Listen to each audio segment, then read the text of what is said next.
Magandang buhay sa ating lahat.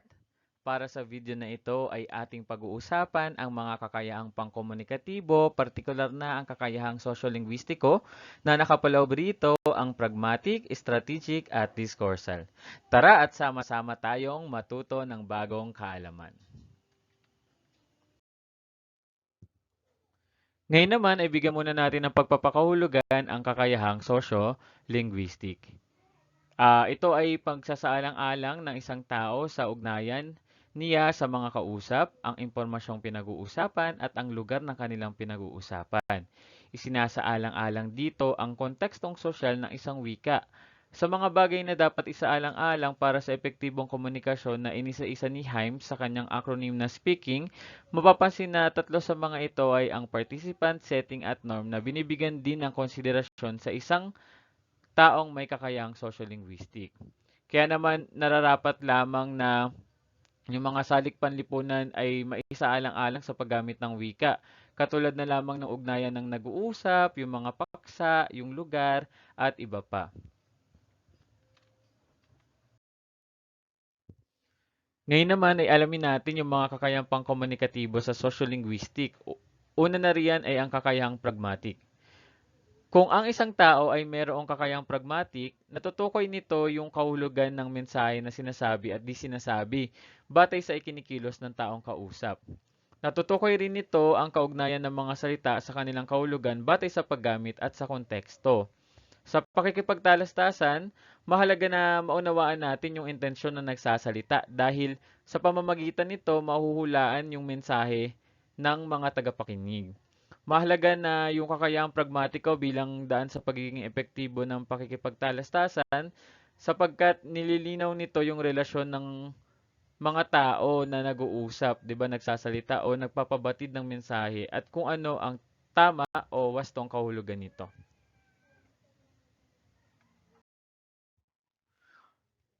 Sabi rito, nararapat ding malaman na may iba't ibang salik na dapat isaalang-alang sa pag-unawa. Kasama na rito yung intelektual na kalagayan ng decoder at yung kalinawan ng encoder at ang pagtatagpo ng kanilang interpretasyon. Pag sinabi nating encoder, siya yung tagapagsalita, nagbabahagi ng mga impormasyon.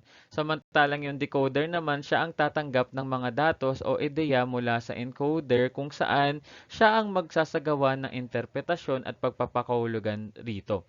Kailangan na magkaroon ng maayos na komunikasyon ng encoder at decoder upang maging ganap ang kanilang pakikipagtalastasan at impormasyong ibinabahagi sa isa't isa. Ang sumunod naman na kakayahan ay ang kakayang strategic. Ito ay ang kakayang magamit ang verbal at di-verbal na mga hudyat upang maipahatid ng mas malinaw ang mensahe at maiwasan o maisaayos ang mga hindi pagkakaunawaan o mga puwang o gaps sa komunikasyon.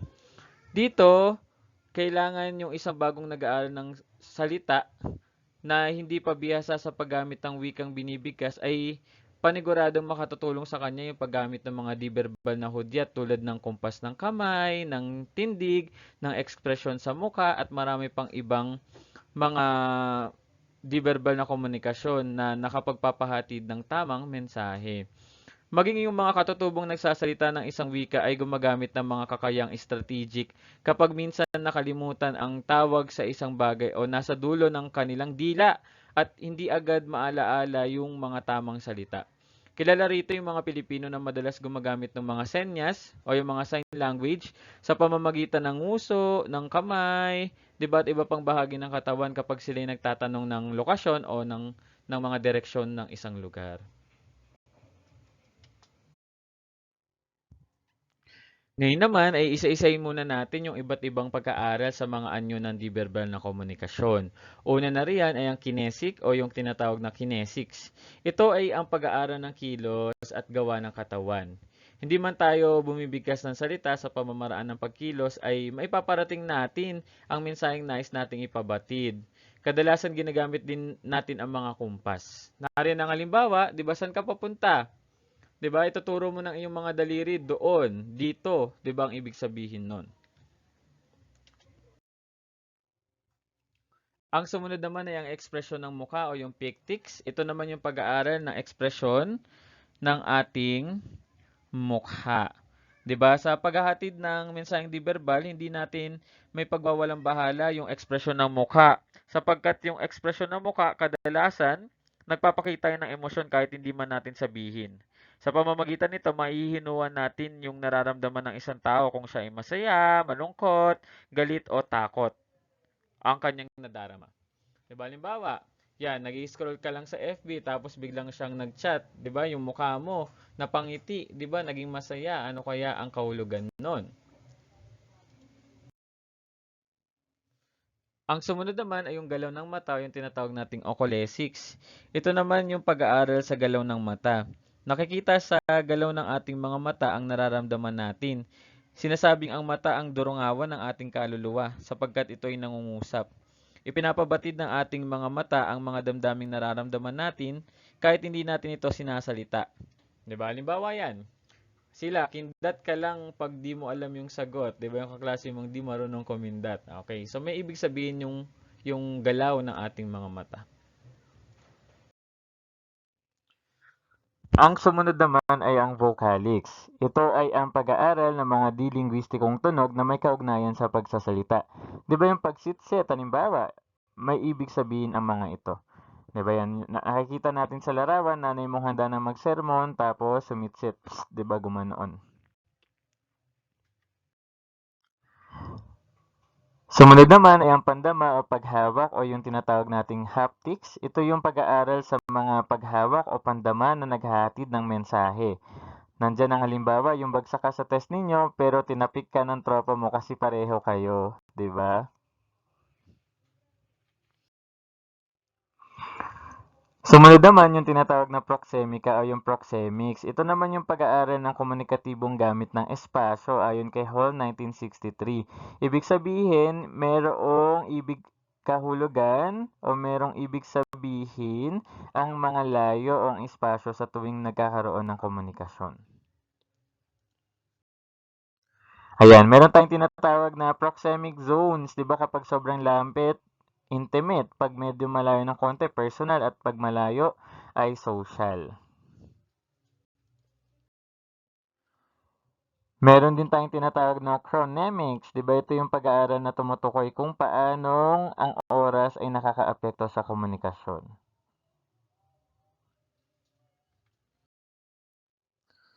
Ang sumunod namang kakayahang pangkomunikatibo ay ang kakayahang diskursal. Ang isang taong may kakayahang komunikatibo ay nakapagbibigay ng wastong interpretasyon ng napakinggan o nabasang pangungusap o pahayag upang makabuo ng isang makabuluhang kahulugan. Mayroong mga dapat isaalang-alang para sa kakayahang diskursal. Nandyan ang cohesion o pagkakaiba at yung coherence o yung pagkakaugnay-ugnay. Isa-isayin natin ang mga ito. Kapag sinabing panandang kohesyong gramatikal, ginagamit ang panandang kohesyong gramatikal upang maiwasan ang paulit-ulit na paggamit ng pangalan o salitang ginagamit sa pagpapahayag. Ngayon ay alamin natin ang pagpapatungkol o reference. Ito ang paggamit ng pangalip na tumutukoy sa mga nauna o nahuling pangalan. Nakapaloob dito yung tinatawag nating anapora at katapora. Pag sinabi nating anapora, tumutukoy sa mga panghalip na nasa hulihan. Kapag katapora naman, tumutukoy sa panghalip na nasa unahan ng pangungusap. Narito ang ilang halimbawa. Si Ginong Penit ang guro ng STEM B sa komunikasyon at pananaliksik. Siya ay isang mabuti at maunawaing guro.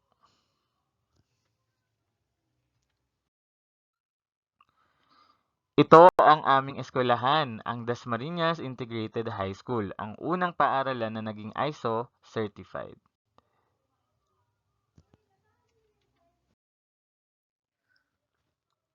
Meron din tayong tinatawag na panandang kohesyong gramatikal na ellipsis. May mga salitang hindi na inilalagay o nawawala na sa pahayag sa kadahilanang naiintindihan na ito sa pahayag at magiging paulit-ulit na lamang kung babanggitin pa. Narito ang isang halimbawa. Si Ginong Jericho ay bumili ng 5 cellphone at si Binibining Raven naman ay bumili ng 10. Kapansin-pansin na hindi na binanggit na cellphone ang binili ni Binibining Raven kasi ito ay mauunawaan naman na. Ang sumunod namang panandang kohesyong gramatikal ay ang pagpapalit. Ito ang paggamit ng iba't ibang referensya sa pagtukoy ng isang bagay o kaisipan. Narito ang halimbawa. Nais ko talagang magkaroon ng bagong telepono. Yung iPhone 12 lang naman sana. Ang sumunod naman ay ang pag-uugnay. Ito naman ang paggamit ng iba't ibang pangatnig upang pag-ugnayin ang dalawang pahayag.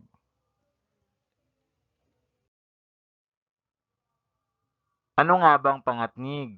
Narito yung mga halimbawa nun: at, o, maging, saka, pati at iba pa. Narito naman ang halimbawang pangungusap. Gusto kong magkaroon ng matataas na grado kaya naman ako'y nagsisipag.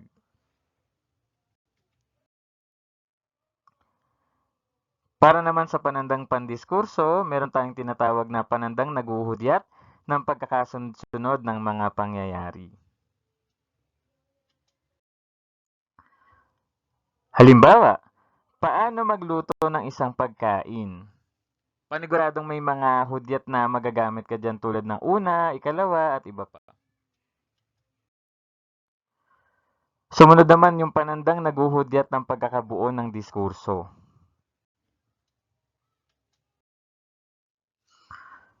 Narito ang mga pananda: pagbabagong lahat, pagtitiyak, paghahalimbawa, paglalahat, pagbibigay focus, pagkakasunod-sunod ng mga pangyayari. Halimbawa, pagbabagong lahat. Kung iisipin, mas nakabubuti rin ang paggamit ng mga libro bilang referensya sapagkat ang mga impormasyong matatagpuan rito ay detalyado. Para naman sa pagtitiyak, maaaring kumuha kayo ng ideya sa ating magiging proyekto sa gawa ng aking mga nakaraang estudyante kagaya ng kay Binibining S-Ban. Para naman sa paghahalimbawa, maaari natin tignan ang libro ni Ginong Raymond G. Miltenberger para sa ating pananaliksik tungkol sa pag-uugali ng isang tao.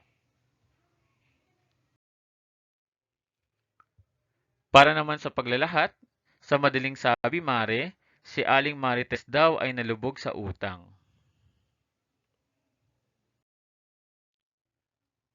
Para sa pagbibigay focus, upang mas maintindihan ang ating paksa, bigyang pansin ang link ng videong nakapost sa ating Google Classroom.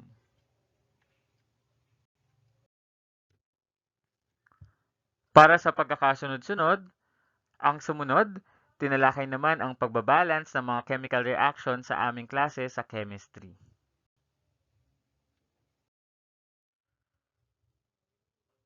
Para din sa panandang pandiskurso, meron din tayong tinatawag na panandang naguhudyat ng pananaw ng may akda.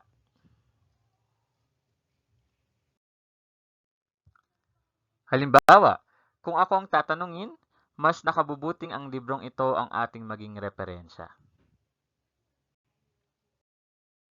At dito na nga natatapos ang ating talakayan kaugnay ng kakayahang pangkomunikatibong sociolinguistic na nakapaloob dito ang pragmatic, strategic at discoursal. Maraming salamat din sa STEM 11B noong nakaraang panuruan na nagsagawa ng pananaliksik at ng presentasyon na ito na nagamit ng guro upang makapagbahagi ng kanyang impormasyon. Hanggang sa muli, paalam!